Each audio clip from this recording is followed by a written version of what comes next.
I got so many questions I want to unpack with you because there's like so much. And thank you for sharing your story. And first of all, I'm so encouraged. I mean, I guess just to hit up back off of something recently, the most recent thing you just said out of all that, your quietness off the internet, that was intentional because of you spending time with Jesus. But is there any other intentionality behind your silence online? I needed to evolve. The old man had to die, had to be crucified, and the new man had to be born. And that's a process. People think that becoming saved is this idea that you say a little prayer and then you just go on with your business. No, it's a transfiguration. It's a process. And that process is a lifetime process. It's a process that takes time. And I didn't want to go back to the internet unless I was clear on my mission. Yeah. Unless I was clear on what God wanted me to do. And now we are back. Yeah. Can you explain to me, because solitude with God is so important. I mean, when you read the scriptures, the one of the major things I'm encouraged by Jesus when I read the scriptures is he cares about the people he interacts with. He's super intentional, but he's seen running from the crowds more than he is running to them. I mean, he's running from the crowds to get alone with the Father because he knew how important it was to be alone with the Father. And you're mentioning that that's crucial to your life, which crucial in my life. That's crucial to anyone who sincerely loves God and follows him. What does that time with Jesus look like for you? Silence. Obedience. No narratives. No agenda. Rest. Be still and know that I am God, and let him heal you. So when you're sitting with Jesus and you're in the silence, is it just waiting to hear what he says next? I'm not waiting. I'm obeying the fact that he said, be still. So when you're, I guess what I'm trying to ask is when you're listening. I'm not listening. I'm still. And then if he speaks, he speaks. And if he doesn't, he doesn't. But I am still. Gotcha. Okay. And we were talking earlier about the Holy Spirit. Love the Holy Spirit. The Bible, John 14, says that he teaches us things, bring conviction. How has the Holy Spirit been transformative and a key pinpoint in your faith journey as of late? The Holy Spirit is not the only spirit that exists. There are many spirits. There's the spirit of fear, the spirit of greed, the spirit of lust.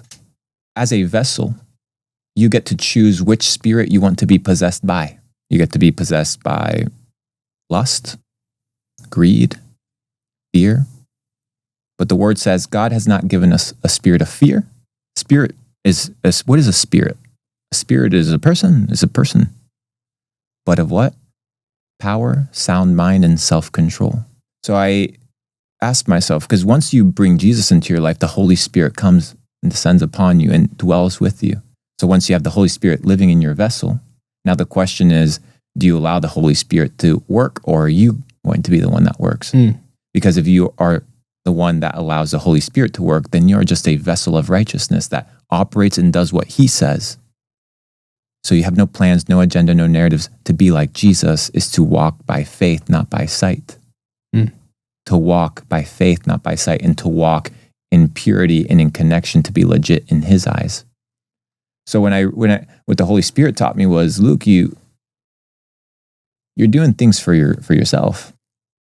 And even though I had this idea of, oh, I'm a Christian, or I'm a follower of God, or like I go to church, what God cares about is, are you legit before him? In secret, in private, behind closed doors. So what the Holy Spirit taught me was, Luke, what is it that you love the most? The Holy Spirit speaks to me many times in questions so that I can reflect. And I began to see people around me possessed by other spirits, spirits of greed, spirit of money, spirit of desire. And I saw their life go to hell, literally. Yeah. And then I said, that's not the answer. So I said, Holy Spirit, use me. And what that means is literally use me. Use me for you. From dust we come, to dust we shall return. So in that process of understanding that we are finite, but he is infinite, that we are only vessels to be used by him, I rededicated my life to God. Wow. Okay, so you mentioned, I want to kind of get into here in a moment about you're seeing people possessed by spirit of greed and all that other stuff in a second, but you mentioned being a Christian or a follower of God. Do you consider yourself a Christian? Let me reframe that. Jesus, when he was walking on this earth, he did not say, "Are you a Christian? Are you a Christian?" He looked at them and said, "Follow me, and I will make you fishers of men." Christians were a label that was imposed upon people that were the early followers of Jesus. Yeah. But nowadays, that word has been so trampled and so corrupted and so misused. When I say I'm a Christian, it's not about what I think a Christian is, but what that other person, the other person that's speaking to me, what their impression of Christianity is, which is, like you said, your pastor, he ran away with $1 million and, cheated on his wife. And you're like, if that's a Christian, I don't want that. But that was the narrative that had been portrayed. So let me say this, I'm a follower of Jesus. Do you think it's wrong that people associate themselves as being a Christian? Like I would, like if you asked me like, hey, are you a Christian? I would say yes. Now I agree with you, right? I could go to the South where there's plenty of more churches and say, hey, are you Christian? And a ton of people would say, yeah, I'm Christian. Now I can only be sure of my own salvation, right? Like it's not right of me to make a judgment statement about other person in my eyes. Because again, I can't see someone's heart, only God can see their heart. Granted, fruit is a good indicator of someone's life. But do you think it's wrong that someone would be like, I'm a Christian? All that matters is, are you real before God? It's not about labels. God doesn't care about labels, doesn't care about words. Tell me what Christian is in Chinese. Do you know what it is? Mm-mm. Exactly, it's just a word. What is it in Arabic? You don't know. It's just a word. What matters is the intention of the heart.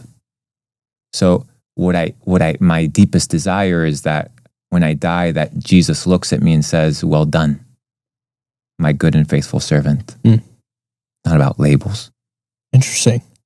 So hitting on, you mentioned you grew up, your drive was, financial success, money and all this. And it was, mind you, it was driven because I wanted to do good, but I saw that nobody was helping my parents. So I said, let me just carry my own weight and go make my own money because let me not depend on these hypocrites. Yeah. So that was kind of like the leading indicator. Yeah, that's so interesting. I think a lot of people, there's this quote I heard where it's like, if the devil can't make you sin, he'll make you busy. And so like there have been times in my life where I have been deceived by something that's good.